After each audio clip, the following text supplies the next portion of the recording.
Don't underestimate Iran's geopolitical resources. By Aynaz, Anni, Cyrus and Kaveh Taheri. People in the West tend to think of Iran as just a backward Islamic theocracy, of no importance to the world, other than as a dangerous terror threat. But in many ways, Iran is surprisingly important on the world stage. In fact, Iran has massive amounts of land, population, and resources. Those strategic strengths give Iran geopolitical and economic authority. But as long as the Islamic terror regime holds power, Iran will not develop as it should. Iran is the 17th largest country in the world.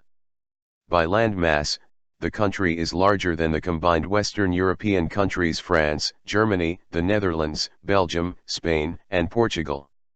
It is also the 16th most populous country in the world, with more than 81 million people, about 1% of the world's population. Its population is comparable in size to each of the biggest European countries. Iran has poor climate, with hot, dry summers and short, cool winters. Much of its land remains undeveloped.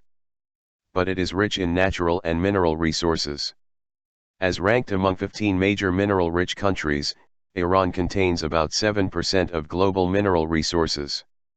Iran is one of the richest countries in the world in terms of underground mines. Nevertheless, the mining sector is not well developed in the country. As the second largest country in the Middle East, Iran is centrally located like the hub of a wheel connecting the land spokes that lead to Europe, Anatolia, Arabia, India, and Asia. And in between those land spokes, Iran has direct access to inland seas, gulfs, and oceans. That geography gives Iran geostrategic influence across the Middle East and Eurasia. Iran has natural sea power due to its Gulf access to southern oceans, especially through its control over the Strait of Hormuz. Its strategic port of Chabahar is the only Iranian oceanic port, located in the north of the Gulf of Oman. But that port is the closest and easiest entryway for any trading nations to reach the landlocked countries of Central Asia to the north. The mullahs of the Islamic regime understand that economic and geopolitical asset as a weapon. In pursuit of their dark ambitions, they often threaten to block the Strait of Hormuz. It is the key choke point in a vital sea lane. As a development hub, the country of Iran could play a considerable role in a political and economic transformation of large areas of Central Asian territory, including the Caucasus, the Indian subcontinent, the Indian Ocean, the Persian Gulf, and Anatolia.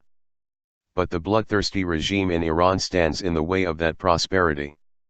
With the Islamic regime gone, Iran's geographical endowments would provide profound benefits for regional relations, as trading nations would pursue peaceful trade via Iran. Iran has vast potential for trade in the world, in peace, not terrorism. The only factor missing for it to become a good partner in political and economic affairs is a modern, secular, and democratic government in power. Elat, the world's 27th largest desert, and Kaveh are located in the central and eastern regions of Iran. Due to the hot climate, those arid deserts can become economic powerhouses for solar energy production. As the cleanest and most reliable form of renewable energy available, it might be used to fuel prosperity for the young populations and businesses of the cities. But as they are now an undeveloped wasteland, those arid deserts remain a haven for the Islamic Revolutionary Guard Corps, backed drug traffickers to transit narcotics to the west. While there is oil development, the money is being spent on terrorism, not civic settlement. The regime depends upon terror to remain in power. But while terror dominates everything, the country cannot develop. So if the regime were to collapse, trade development would grow. It only makes sense for the trading world to unify behind that long-term strategy, for the sake of their own market potential.